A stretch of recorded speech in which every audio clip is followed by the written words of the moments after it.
Il y a un sujet qui est transversal à tous nos échanges et qu'on ne sait pas trop comment aborder pour lui rendre, pas lui rendre hommage, mais en tout cas lui rendre justice, on pourrait dire ça comme ça. Et à la fois, c'est vraiment nécessaire et important, d'autant plus aujourd'hui, d'en parler de façon plus explicite. Et ce sujet, c'est celui de l'âme. Est-ce que, pour commencer, tu pourrais nous expliquer comment, pour toi, l'âme est devenue comme une évidence dans ton travail ? Ça a pris du temps. Au début, comme beaucoup de gens autour de moi, j'ai fonctionné dans ma pensée, dans mes pratiques, comme si finalement un être humain, c'était un ensemble d'énergie, de vitalité, d'émotions, de capacité de penser, d'idées, d'imaginaire, et que ça suffisait. Et peu à peu, plus j'ai travaillé, en particulier la question de l'abus, qui rendait la chose très évidente, ça ne suffisait pas. C'est-à-dire que l'abus en particulier laissait des traces, comme une mémoire qui dépassait celle du corps, celle des émotions, celle de la pensée intellectuelle, comme s'il y avait un autre élément chez les êtres humains qui restait très en contact avec le traumatisme de l'abus, avec le manque de respect que ça représente de l'individu dans son entièreté. Et peu à peu, je me suis rendu compte que cette chose qui manquait, qui n'était jamais qualifiée, c'était très probablement ce qu'on appelle l'âme. Et à partir du moment où j'ai admis l'existence de l'âme comme ce facteur inconnu qui débordait toujours du cadre, tout est devenu clair, tout est devenu non pas logique, mais explicite. Et j'aimerais bien aussi qu'on parle de cette... on pourrait parler de pudeur, de peur, parfois de rejet, de la question de l'âme.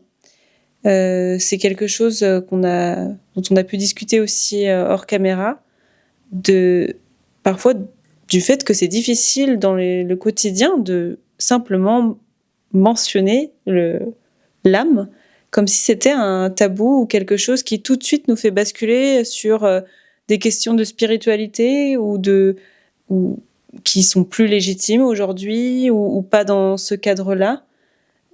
Comment est-ce qu'on peut expliquer comme ça cette espèce de... J'aime même pas le mot pour décrire cette résistance comme ça qu'il y a autour du sujet de l'âme. C'est une question qui me paraît centrale, essentielle, mais comme le gros paquet au milieu du salon que personne ne regarde et auquel tout le monde s'efforce de ne pas penser, donc on y pense tout le temps. L'âme, pour moi, c'est cette composante qui se souvient qu'elle a désiré s'incarner, que vivre sur cette planète, venir dans cette famille, traverser ces changements nécessaires dans une vie pour grandir, évoluer, ça a été le fruit d'un cheminement désirant, et pas juste une fatalité ou une mécanique, rien d'aussi simpliste que ça.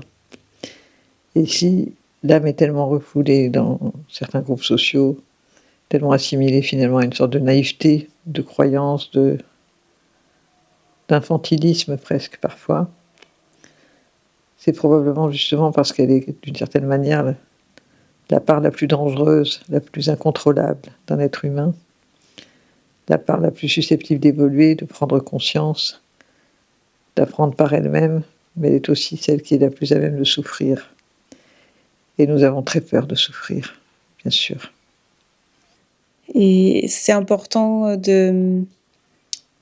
d'oser reconnaître en fait pas cette ambivalence, mais en tout cas cette particularité du sujet de l'âme qui fait que à la fois c'est exactement à cet endroit ou dans cette dimension que on peut se sentir vraiment vivant, vraiment avancer dans la vie, pleinement être humain. Et ça implique effectivement d'entrer en contact avec des parts de nous qui sont douloureuses, qui sont opaques, qui demandent un temps sur lequel on n'a aucune maîtrise. Et donc ça ça demande du courage pour revenir à cet élan qu'on essaye aussi de vous donner à travers le projet de Sciences de Soi. Oui, ça me paraît utile peut-être de rappeler que la souffrance n'est pas limitée à l'âme. Bien sûr, on peut souffrir dans le corps, on peut souffrir émotionnellement et même intellectuellement. Mais s'incarner, être là, corps et âme, dans ce qu'on vit, dans le présent, dans la rencontre avec l'autre, c'est à la fois ce à quoi nous aspirons le plus et ce qui nous est le plus redoutable, car c'est là que nous sommes le plus fragiles. Ça me rappelle une conversation l'autre jour avec une femme courageuse qui me disait, de toute façon, je fais cette chose-là parce que c'est peut-être dangereux, mais dans le pire des cas, je n'ai pas peur de mourir. Et je comprends ce qu'elle veut dire, mais en même temps, c'est comme si elle ne savait pas qu'il y a des choses pires que la mort. Mourir peut être, d'abord mourir c'est naturel, puis mourir peut être un soulagement. Je crois que c'est bien pire d'être confronté à la déshumanisation que d'être confronté à la mort. Est-ce qu'on pourrait aussi parler des dérives de l'utilisation de ce mot, de l'âme, ou en tout cas de tous ces... Oui, on pourrait dire c'est des pratiques ou en tout cas des méthodes qui vont comme ça sur le plan spirituel, qui est essentiel. En fait, la spiritualité, ça n'a pas besoin d'être un tabou. Et à la fois, je pense qu'il y a des gens qui ont entendu tellement de dérives spirituelles que l'âme est partie avec l'eau du bain.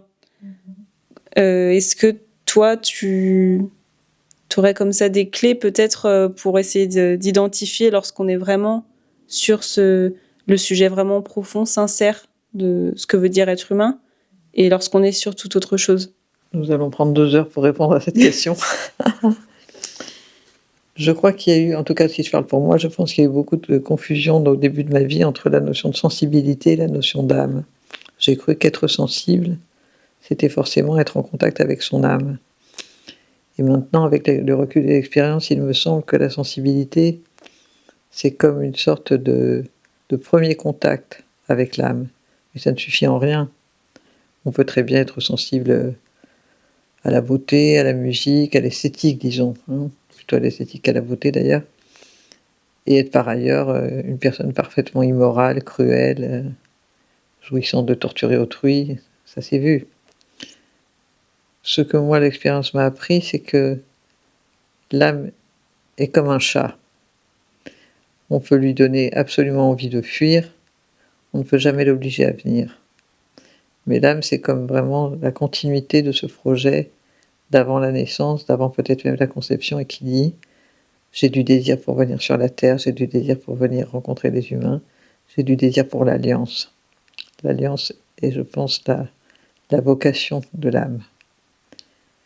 Ça n'est pas celle de l'ego, ça n'est pas celle du moi, ça n'est pas celle de la conscience ordinaire. Merci beaucoup pour cette réponse très courte, puisque tu disais qu'il t'aurait fallu au moins 2 heures pour répondre. Si vous avez envie d'en savoir plus, d'en entendre plus, si la notion de l'âme, elle aussi, vous a bousculé, n'hésitez pas à faire vos retours et on se retrouve très bientôt.